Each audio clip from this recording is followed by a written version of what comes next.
What's going on, guys? Welcome back to another Nick 4K video. Today we're checking out a video from the Cozy Kino show. We watched him before on this channel. He did a great job, and I found another video of his. I think it's a really interesting idea that he actually touched on in that last video, so we're going to jump into it in this one. And this video is called Sincerity, Hollywood's Forgotten Currency. Now, with that said, guys, make sure to like, subscribe, turn notifications for more videos, and let's begin. Me. Enough! You are all of you beneath me. I am a god, you dull creature, and I will not be bullied by that. This is a scene from Joss Whedon's The Avengers. You've probably seen it before. In fact, you've probably laughed at it before. I know I did back in 2012, along with every single other person in the entire cinema. And realistically, how could we not? It was such a surprise, such a hilarious subversion of the classic villain monologue. I mean, think about it. It's literally the filmmakers picking up all the serious tropes we've become accustomed to over the past 100 years, and saying to the audience, hey, you and I have both seen this scene thousands of times before, right? We both know what you've come to expect from this stuff, so how about we just throw this formula around like a rag doll and try something new? And in the moment, this seems like a really exciting proposition. I mean, come on, an era where stories now that he mentions it, that's like the first time that I can remember. I'm sure it's been done before, but that's like the first time like that happened. Like usually the villain's allowed to monologue and do its thing, but that's the first time we actually had like it broke in the middle of the monologue and just it just like changed the way that we do things, and that's probably where he's gonna be going with this video. But yeah, he's probably right. That might be the first time. I'm sure there are others, but right now off the top of my head, yeah, he's probably right. That might be the only one. Are sentient, the first one. An era where movies know they are movies, and which can therefore create this new age relationship between storyteller and audience. One which is interactive and two-sided, which knows our expectations and therefore knows how to play with and subvert them. What could possibly go wrong? Well, it turns out a few things.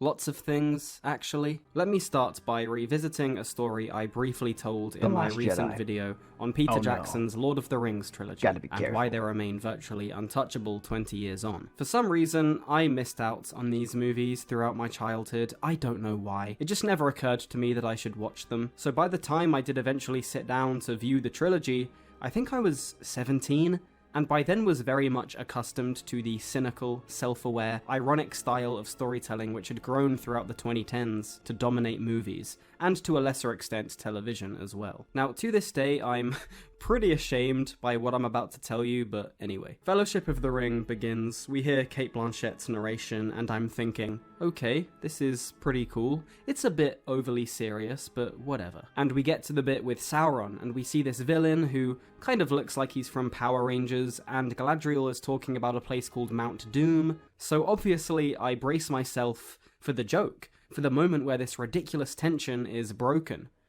And it just doesn't come. So I think, fine, that was the prologue, whatever. You can't really make jokes in the prologue. Then we get the whole Shire sequence, and I see all these little guys running around the place, smoking weed and making these weird faces. It all feels rather camp, rather silly, especially once the wizard in the pointy hat arrives, and so once again I brace myself for the self-referential joke, for the film to acknowledge how bizarre this all is. And once again, no such joke occurs. And this basically happens for the entire trilogy. Like, you think I would have gotten used to the tone after a few scenes, but no. My brain had been so molded over time by so much postmodern wink wink nudge nudge storytelling that it could just not recognize sincerity. Now let's actually stop for a second and think about how crazy that is, because sincerity is not some outlandish storytelling device only used by those daring few writers and directors.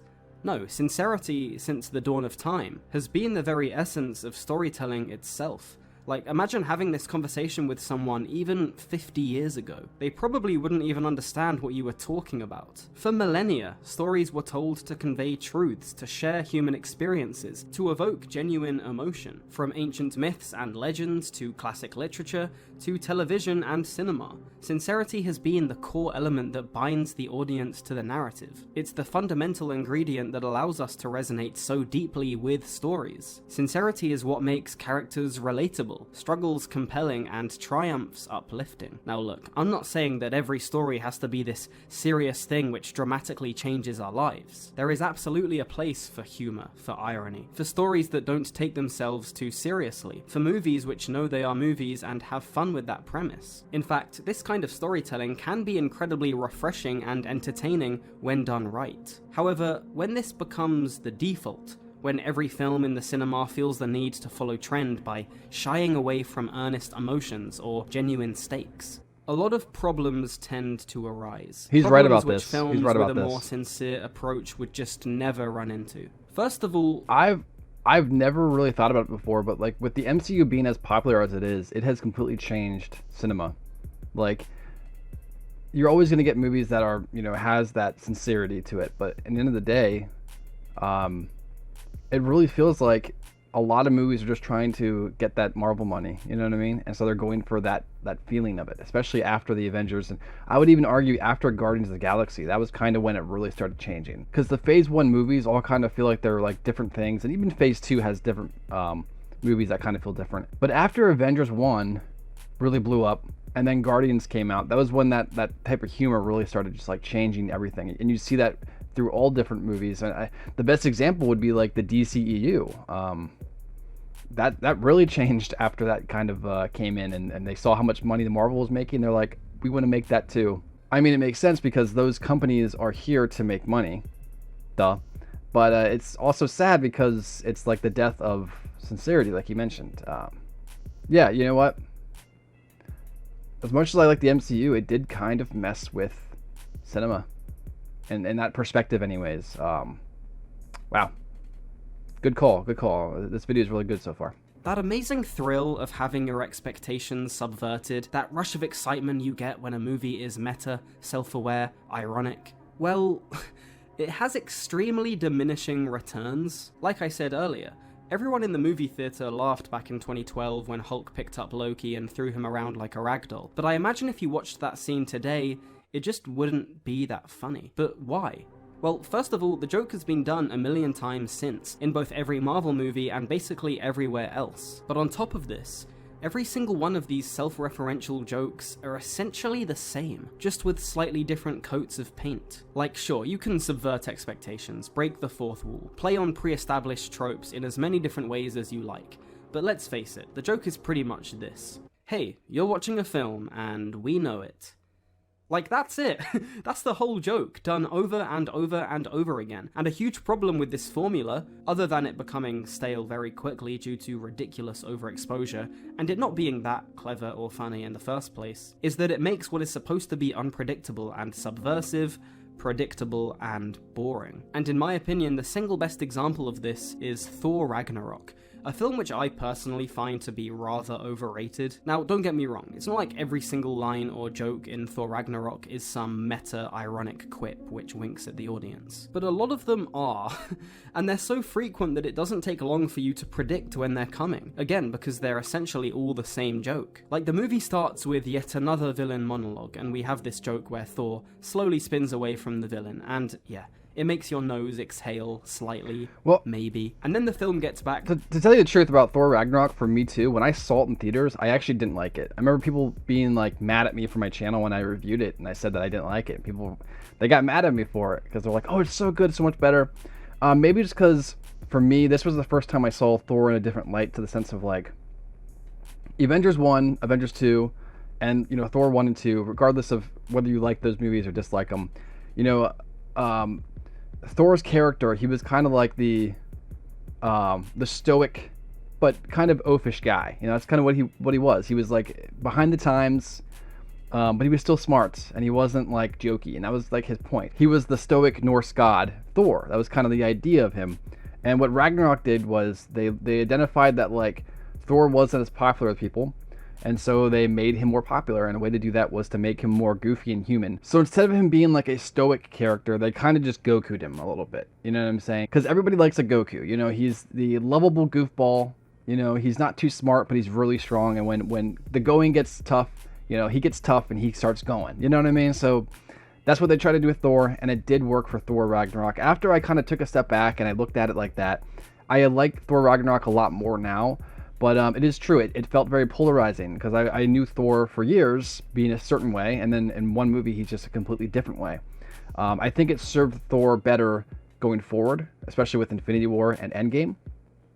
But we all saw Love and Thunder, so I think this type of humor, it's all right if it's done well, and if the person telling the story is kind of wrangled in a little bit. And that's the thing with like Taika Waititi, you know, like he is a pretty good director, but he has to be reined in. If he doesn't get reined in, you got issues. And Thor: Love and Thunder, that's the best example. So I'm sure he'll cover that in this video too. To the villain monologue, and you think, all right, well, let's hear what the guy has to say.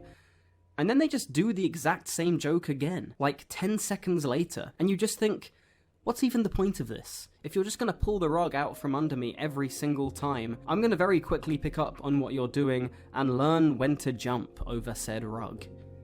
Does that metaphor make sense? Like, the thing that made this tone somewhat work in the beginning is that it was surprising and unpredictable, but I'm afraid to say that that ship sailed long ago, leaving us with... well, what exactly? To be honest with you, I'm not really sure, but whatever it is, it feels quite nasty, you know? Like a trick is being played on us, like we're being gaslit by someone who doesn't really respect the audience, nor the material they're responsible for, which is kind of surreal to say out loud, but that's where we now find ourselves. Like, there's this one film which I'm sure no one's ever heard of before, called The Last Jedi. I think it's the 8th episode of this...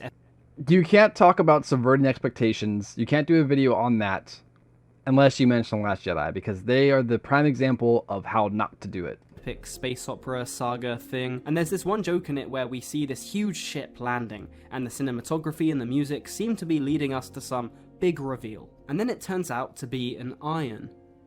Like, it's an iron. Ironing some clothes.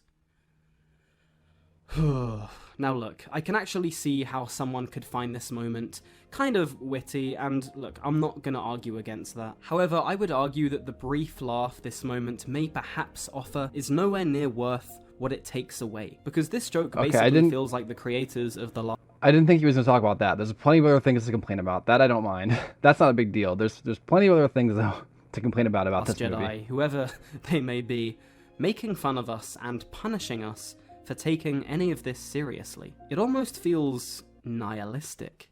In fact, no, what am I talking about? It is nihilistic. A moment like this wouldn't feel out of place in Spaceballs, you know, the film that was made to take the piss out of Star Wars. And now it's appearing in the real thing. Like, this is the point we've arrived at. There's a great video essay you should watch by The Closer Look about The Last Jedi's comedy, and in it they continuously bring up this word bathos, which basically means an anticlimax created by a lapse in mood from the sublime We'll have to watch that video sometime. Ridiculous. It's I'm a gonna film find that video, presenting we'll us watch it. with something that could potentially be rather emotional or epic or dramatic, before pulling it away at the last second and going, "We got you. You thought it was going to be serious, but we were one step ahead of you." If this sounds familiar, it's because it's basically appeared in every single modern blockbuster created within the Hollywood system. And it is this type of joke which I believe to have caused the single greatest problem of this entire meta-ironic era which Hollywood currently finds itself in. You know what I was saying earlier about how sincerity is the core element which binds audiences to stories? The fundamental ingredient that allows us to resonate so deeply with cinema? Well, then it would make sense that insincerity achieves the opposite, creating a barrier between the audience and the story that they're watching. It's funny really, because a movie acknowledging that it's a movie is usually referred to as breaking the fourth wall, yet I would argue that a better term would be strengthening or refortifying the fourth wall. And the more frequently this wall is acknowledged, the more sturdy and opaque this barrier between audience and film becomes, the more we all come to expect this ironic style of storytelling, the less we are going to want to emotionally invest in films in the first place. Because what's the point if every movie is just going to make fun of itself, make fun of you for ever thinking that it might take something seriously? This is why my initial reaction to The Lord of the Rings was one of confusion, because I was so used to films like these gaslighting me and making fun of me and making fun of themselves and consistently avoiding actual stakes or real emotions. When I was eventually met with Sincerity from a major studio blockbuster, I thought this must be some sort of trick. I'm not going to offer up my heart to this trilogy, to this experience, because Well, I've been hurt so many times in the past, and I know how this goes. The second I get invested in any of this, some hobbit is going to come out of a bush, smoking his pipe, and laugh at me for taking any of this seriously. And that, my friends, should just not be happening. Like, that is such an unnatural response to a piece of art. So, what is the solution to all of this? Because like I've already said, it's not that I think that this meta sort of humour doesn't have any place in modern cinema. Well, I have a few ideas. First of all, I don't really think movies can have their cake and eat it too when it comes to this stuff. Like, I find it so bizarre when the Deadpool movies, for example, which, let's be honest, essentially exist to make fun of superhero films, to break the fourth wall, and to have Ryan Reynolds make a ton of dick jokes. I find it so bizarre when even those movies are suddenly trying to form some sort of emotional connection. Like, no.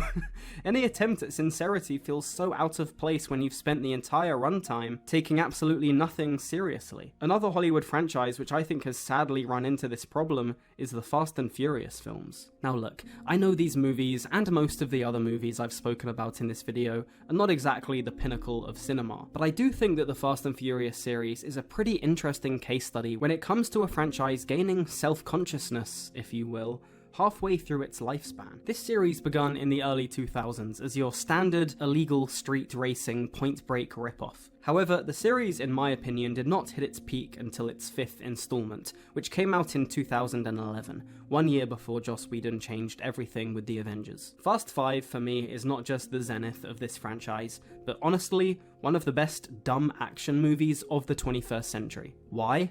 Well, because Fast and Furious was not yet this huge meme. The creators were not yet in on the joke. Yes, this film is stupid, but it also takes itself pretty seriously. The thing moves at a great pace, the set pieces are explosive and well directed, the characters are likable, but most importantly, it's earnest. It's not trying to make fun of itself. And because of this, it's actually rather wholesome. You find yourself really buying into all the vehicular masculine poetry in a way you probably just wouldn't ever expect to. And then the mid-2010s happened. The Fast and Furious franchise became aware of its own existence, of its own legend, of its own meme. The creators got in on the joke, and it lost what made it special in the first place. It became a parody of itself. And yeah, that kind of thing has happened before, but they still try to do the emotional stuff and it just doesn't work. It doesn't land because you can't really have it both ways.